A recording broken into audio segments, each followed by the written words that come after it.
Hello there. Once again, it's Anton from Anton Obey. Thank you guys for stopping by the collection room. I'm going to do a haul video. I haven't done a haul video in seemingly quite some time.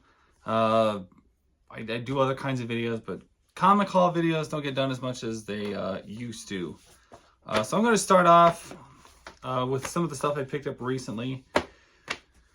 Technically, I didn't even pick this up.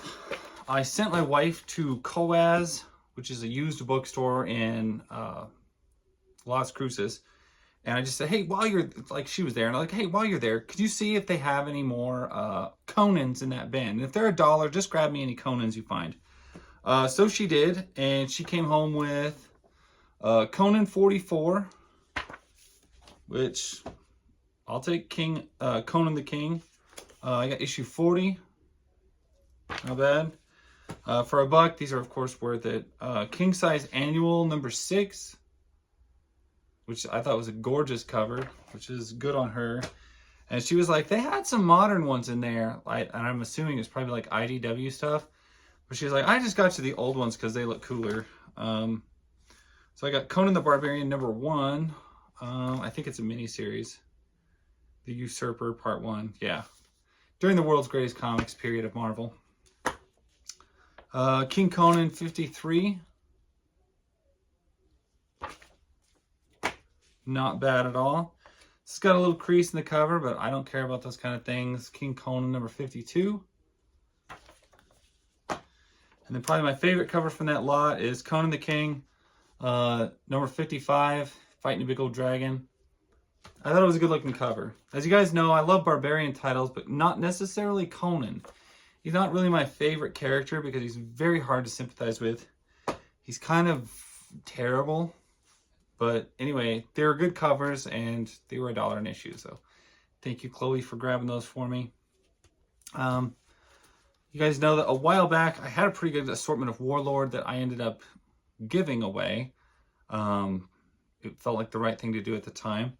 But as I've kind of got back into some of the stuff that I've missed, Warlord has been one of the titles that has come up a lot. So I did pick up some Warlords this week. And I picked up DC's first issue special, issue number 8, which is the first appearance of the Warlord. I used to have like 2 issues of this. It's a rough copy. I mean, it's a really rough copy. I'm not going to lie. It was like the guy listed it as rough. And usually if they say it's very good, it's rough. It's not the worst issue of anything I've ever had. And I could read it. I enjoyed reading it again. It was nice to read it again. It looks good in there. It's got some mileage on it. But it was also really cheap, so I can't really complain. And then picking up in my Warlord series, I've got a lot from issues 1 to 50, but not everything. So I started with issue 50. I got in a lot. Got issue 51.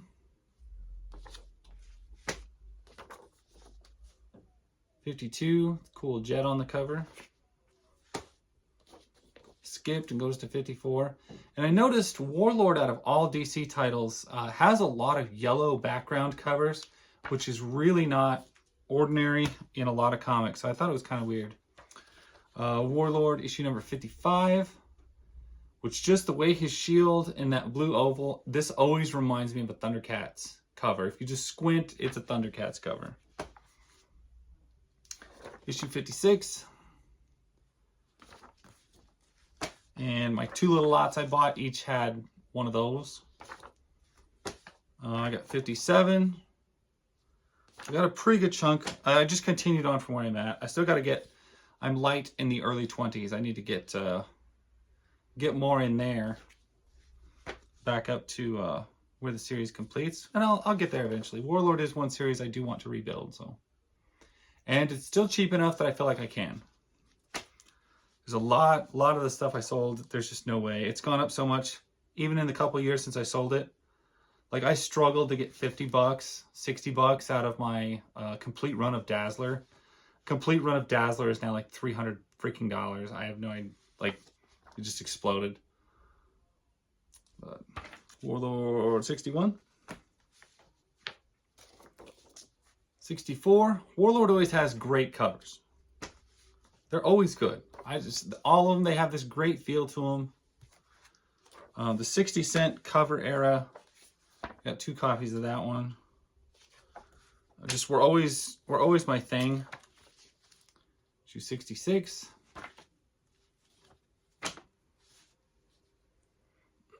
67. Once again, squint and it looks like Thundercats. Issue 69. 1983. I don't think Thundercats was out just quite yet. I got 2 issues of number 70. But they're good looking covers, so I'm fine with that. I got 2 issues of 73. Like that. Issue 74. Once again, a funky yellow cover, but it's got his cool barbarian friend on there. It's just a cool cover. And this just is a Thundercats cover. Issue 75. I'm sorry, 76. Issue 77. Hail to the Chief. Issue Warlord 84. 120. Kind of a jump. 121. 122. 2 copies of that. 124, which is a good cover. And then an annual that looks like it was done in crayon. So I got a lot of Warlords. I was pretty happy with that. Some of those are repeats of what I already had, but for the most part, they're new issues in my series. Next up, another Barbarian title, but it was one that I had. I really loved the covers and just was fascinated by it. And then sold them, then some, and was just able to pick them back up. I got the full run, so it's Creatures on the Loose featuring Thongor. But the story starts in issue 22 and goes on into 23. An amazing cover in 24. Yellow background again. Crazy stuff. But it looks really good. 25. These are 20-cent covers. You can see I got a little chip missing out of it. But I don't care. These are actually in great shape for their age. And I don't care. They're going to have some wear on them. They're old. Issue 26. Carries on 28. And Creatures on the Loose just stays Thongor. Sorry, 27. This is 28. And then it ends in issue 29. And it carries on with other stories. Issue 29 is actually my favorite of the Thongor covers. I think a few years back I did a video on my favorite comic book covers, my favorite comic books. Thongor, Creatures on the Loose 29 was definitely in there. I just love this. This cover is great. It's everything you want in a comic book cover. Fantastic. Then next up, this I just found out about, and so I kind of grabbed them. They were cheap.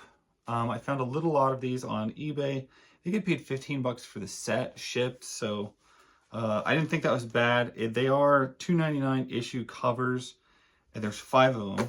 It is by a comic book company called Zenoscope, and it is the Jungle Book. And it is kind of a twist on the Jungle Book stories.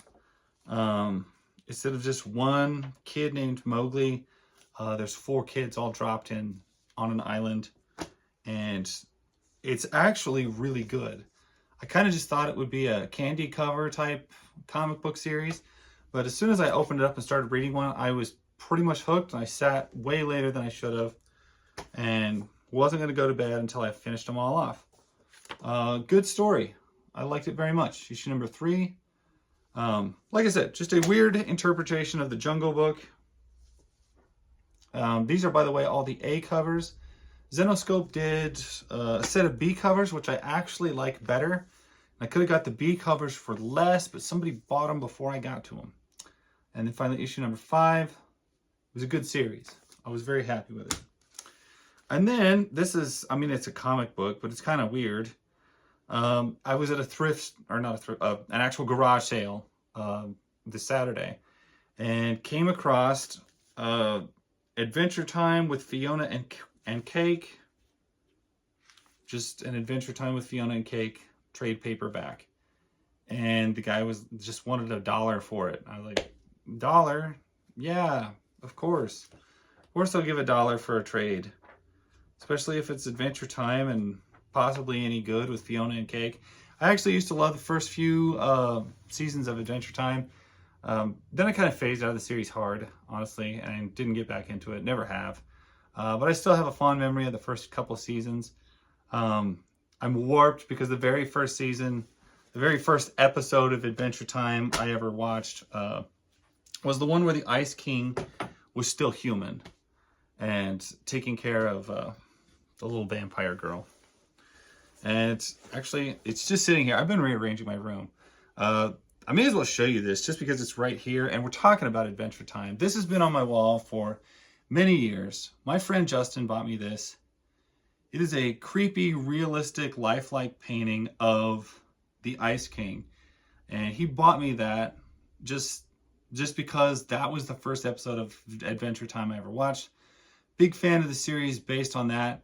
And he's like, why do you like the series if that was the first episode? That makes no sense to me. And I'm like, that's how I like to watch stuff, out of order. I'm into it. Anyway, so there is my painting of the Ice King that's been on my wall for many, many years. I thank you, Justin, for that again. It's still going to get hung back up, but I'm moving stuff around, changing the room a little bit. And I thought, hey, that's sitting right there. While I'm talking about Adventure Time, I'm going to show that off. I thought it was pretty cool. Anyway, those are my comics. That's my haul. I've probably got a few more on the way, maybe coming this next week. I'll definitely get to those. And I'd like to do some series flip-throughs on that Jungle Book. I really did enjoy the title. So I thought maybe a little more thorough look at that would be good. Other than that, that's pretty much all I got right now. I appreciate you guys watching. Thank you so much. That's my story. I'll catch you guys later. Bye.